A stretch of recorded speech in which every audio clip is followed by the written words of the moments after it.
Look, at this point, you have to ask yourself, if standardised tests are bad for teachers and bad for kids, who exactly are they good for? Well, it turns out they're operated by companies like all these. And let's just focus on the largest one, Pearson. As of 2012, they had nearly 40% of the testing market, almost triple their nearest competitor. And if you've never heard of them, then congratulations. But just mention their name to any parent or teacher in a state they operate in, and you see what happens. Because Pearson are the educational equivalent of Time Warner Cable.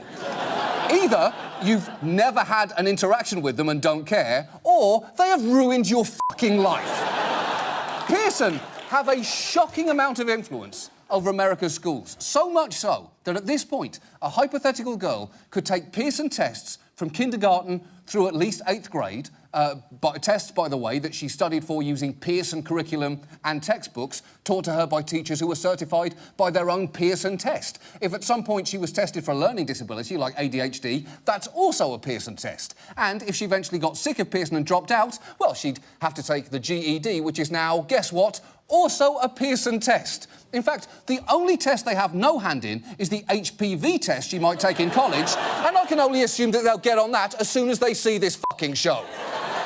Pearson has enjoyed spectacular growth and profits, and yet their track record is littered with complaints concerning technical glitches, slow grading, and even the contents of their tests.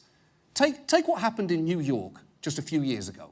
Almost 30 different test questions have now been declared invalid because they're confusing or have outright errors. They'd already pulled 6 questions from an English exam related to a bizarre passage about a talking pineapple. A talking pineapple?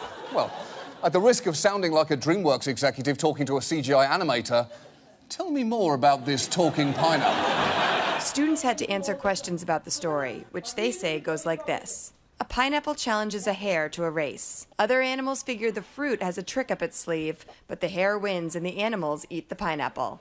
It ends with the moral: pineapples don't have sleeves. I was really confused because I expected a lot more from them. That article about the pineapple and the hare was stupid and absurd. Yeah, she's not wrong about that, because we looked up that test section and we couldn't work out all the answers. That pineapple item doesn't remotely work as a test question. It barely works as a Doors lyric.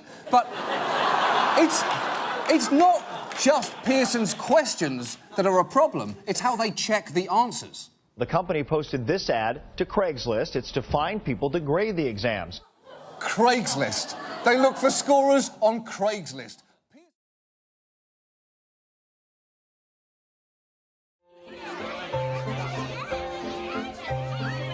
Welcome to another school year. One important note, the flower-based names of the reading groups are now barnyard-based. Mr. Becker has protested the move, so his group will remain the Daffodils. Yeah! Where my dills at? Go Dills! Go Dills! Go Dills! I never tire of that.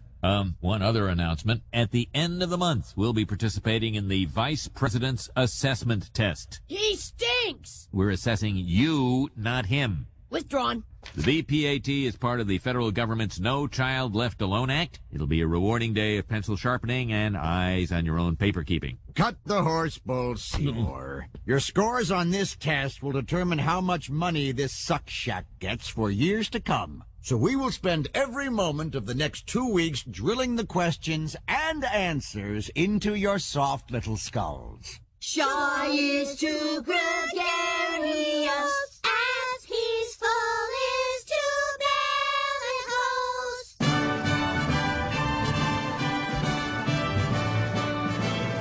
Okay, children, the answers to the standardized test fall into 12 basic patterns. Repeat after me. Akaka, dabica, akakaka. Akaka, dabica, akakaka. Number 2.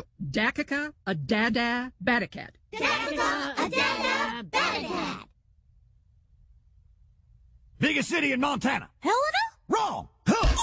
912 divided by 6. You can't teach this way. Yes, I can. Ha! Oh. But he's sure it works. Wah!